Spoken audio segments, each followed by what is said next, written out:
এটা রাজমার রেসিপি। আপনারা যে কেউ রাজমাটা ঘরে বানিয়ে নিতে পারবেন, খুব সহজে বানানো হয়। সারা রাত ডালটাকে ভিজিয়ে রাখবেন, তারপরে দিন সকালবেলা একটু সিদ্ধ করে নেবেন প্রেসার কুকারে। আর এইভাবে গ্রেভিটা বানাবেন।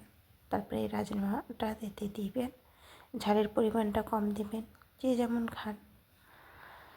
এটা বাচ্চাদের খুবই প্রয়োজনীয় একটা খাবার। রাজমা ছোটো বড়ো সবারই খাওয়া হবে।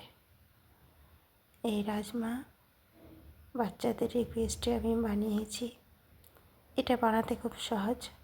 এতেও দেখুন আমার কাছে যেসব উপকরণ ছিল সেটা দিয়ে বানিয়েছি। এতে ধনেপাতা দেওয়া হয়নি।